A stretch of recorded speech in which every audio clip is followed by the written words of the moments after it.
السلام علیکم ورحمۃ اللہ وبرکاتہ۔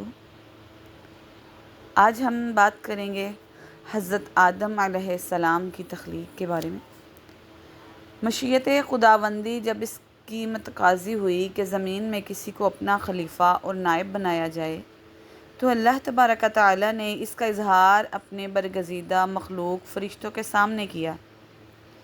اس اظہار سے فرشتے یہ سمجھے ہم اللہ کی فرما بردار مخلوق ہیں، ہم سے بڑھ کر اس اعزاز کے خلافت کا مستحق اور کون ہوگا، اس لیے یہ منصب ہمیں ہی عطا ہوگا۔ مگر بعد میں فرشتوں کو معلوم ہو گیا کہ ہمارے علاوہ اللہ تبارک تعالیٰ اپنی ایک اور نئی مخلوق انسان کو پیدا فرما کر ان میں کسی کو خلیفہ مقرر فرمائیں گے۔ خلافت کے اس عہدہ کے امیدوار شیطان بھی تھا، جو اس وقت بڑا عبادت گزار، متقی اور پرہیزگار تھا۔ اس وجہ سے وہ دھوکہ کھا گیا۔ چنانچہ اس کے بعد اللہ تبارک تعالیٰ نے اپنی قدرت سے حضرت آدم علیہ السلام کو پیدا فرمایا۔ فرشتے اللہ تبارک تعالیٰ کے مطیع اور فرما بردار تھے، اس لیے اللہ تبارک تعالیٰ کے اس فعل کے سامنے سر تسلیم خم کر دیا اور عرض کیا، سبحانک لا علم لنا الا ما علمتنا انک انت العلیم الحکیم۔ اس کے بعد اللہ تعالیٰ نے بار خلافت اٹھانے کے لیے حضرت آدم علیہ السلام کو اس وقت کی ضروری اشیاء کے ناموں کا علم فرمایا اور فرشتوں کے سامنے آپ علیہ السلام کے اس کمال کا اظہار فرمایا اور حضرت آدم علیہ السلام کو حکم دیا، یا آدم انبئہم باسمائہم، اے آدم انہیں ان چیزوں کے نام بتاؤ۔ حضرت آدم علیہ السلام نے تمام نام فر بتلا دیے۔ اس کے بعد اللہ تعالیٰ کی طرف سے فرشتوں کو حکم ہوا، اسجدوا لآدم، تم سجدہ کرو آدم کو۔ چنانچہ تمام فرشتے خداوندی حکم پر عمل کرتے ہوئے سربجود ہو گئے، مگر ابلیس نے ایک تو اس وجہ سے کہ مجھے خلافت نہیں ملی، دوسری تکبر کی وجہ سے اس حکم پر عمل نہ کیا، جس کی پاداش میں ہمیشہ کے لیے راندہ درگاہ ہوا۔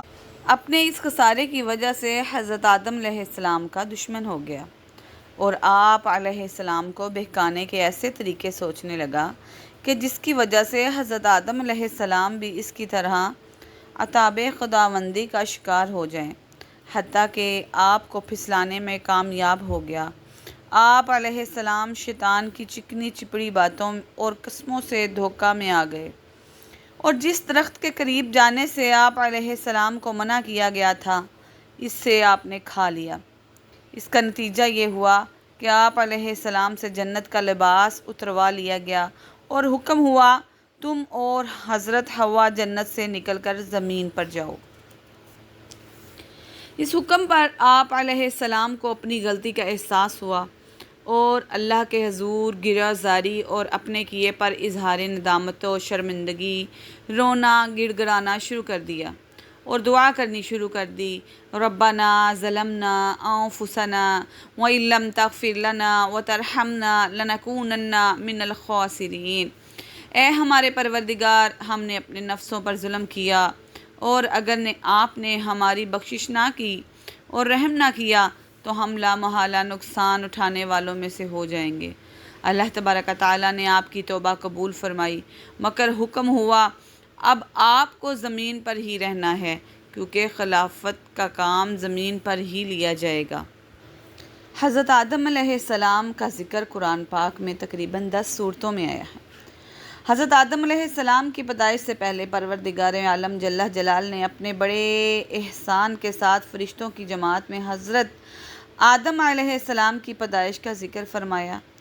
چنانچہ اللہ پاک نے ارشاد فرمایا قرآن پاک میں کہ وَإِذْ قَالَ رَبُّكَ لِلْمَلَائِكَةِ إِنِّي جَاعِلٌ فِي الْأَرْضِ خَلِيفَةً، اور جب کہا تیرے رب نے فرشتوں کو کہ بے شک میں پیدا کرنے والا ہوں زمین میں خلیفہ۔ جب ملائکہ نے یہ حکم سنا تو معلوم کر لیا کہ حضرت آدم علیہ السلام کا بڑا برگزیدہ نیک بندہ ہوگا۔ نمبر 1 کہ اس پیدائش سے پہلے ہی منادی کر دی گئی، یعنی اللہ نے پہلے ہی فرشتوں کی جماعت کو بلا کر بتا دیا کہ وَإِذْ قَالَ رَبُّكَ للملائکۃ انی جاعل فی الارض خلیفہ، کہ میں زمین میں ایک خلیفہ بنانے والا ہوں۔ جب فرشتوں کو یہ بھی معلوم ہوا کہ اس کا خمیرہ اور مادہ ایسے اجسام مختلف الطباع سے ہوگا کہ جس کی قوت شہویہ و غضبہ شہوت و غصہ میں لازم ہے، کہ جس سے خواہ مخواہ بدکاری وغیرہ فسادات ظہور میں آئیں گے، پھر نہایت عاجزی اور انکساری سے سوال کیا کہ الہی، پھر ایسے کو خلیفہ بنانے کا کیا حکمت ہے؟ رہی تیری تسبیح و تقدس تو وہ ہم ملائکہ موجود ہیں جن میں قوت غصہ اور شہوہ کا مادہ ہی نہیں۔ پروردگار عالم نے فرمایا کہ جو کچھ مجھے معلوم ہے وہ تم کو معلوم نہیں ہے۔ چنانچہ ارشاد باری تعالیٰ ہے أَتَجْعَلُ فِيهَا مَن يُفْسِدُ فِيهَا وَيَسْفِكُ الدِّمَاءَ وَنَحْنُ نُسَبِّحُ بِحَمْدِكَ وَنُقَدِّسُ لَكَ قَالَ إِنِّي أَعْلَمُ مَا لَا تَعْلَمُونَ۔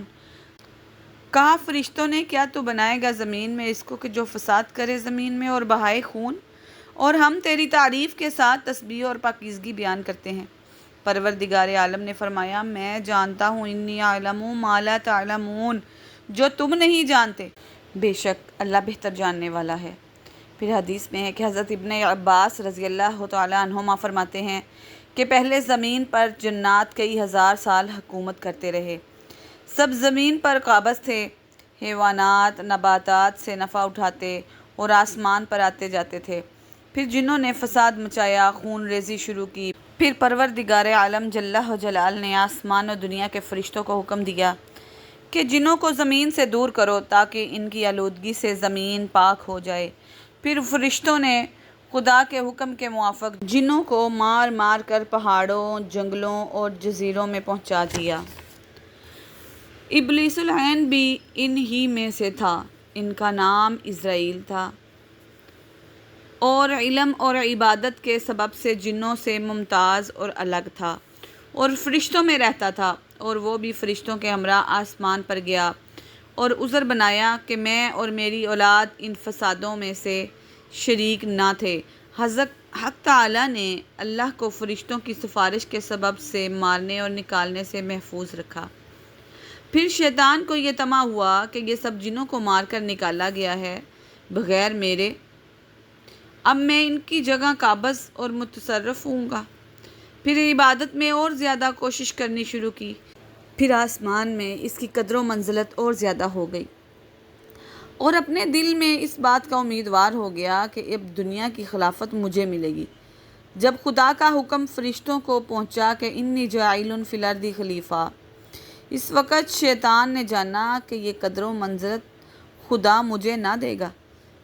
سب بندگی اور عبادت ریاکاری کی تھی، اس لیے اس کے دل میں حسد جوش کر گیا۔ جناب حضرت آدم علیہ السلام کی پیدائش سے کئی ہزار پہلے ہی زمین پر آباد تھے۔ ارشاد ربانی ہے کہ وَلَقَدْ خَلَقْنَا الْإِنسَانَ مِن صَلْصَالٍ مِّنْ حَمَإٍ مَّسْنُونٍ، البتہ پیدا کیا ہے انسان کو ہم نے بجنے والی مٹی سے، جو بنی ہوئی تھی کیچڑ سڑی ہوئی، اور پیدا کیا جنوں کو پہلے اس سے آگ لو والی۔ ابلیس عبادت کی وجہ سے جنات سے جدا ہو کر فرشتوں میں رہتا تھا۔ ایک تکبر کی وجہ سے اللہ رب العزت نے اس کو شیطان کا رتبہ دیا۔ اللہ رب العزت ہم سب کو تکبر سے بچائے اور اپنے احکام پر چلنے والا بنائے۔ آپ سب کو ہماری ویڈیو پسند آئے تو ضرور لائک اور شیئر کیجئے، سبسکرائب بھی کیجئے۔ اسلام کے کام میں ہمیشہ آگے ہو کر بڑھ کر کام کرنا چاہیے۔ ہماری ویڈیوز میں جتنے بھی واقعات ہم پیش کر رہے ہیں وہ قرآن احادیث سے ہیں، قرآن پاک کی آیات میں سے ہیں۔ اللہ رب العزت ہماری کاوش کو قبول فرمائے، آمین ثم آمین۔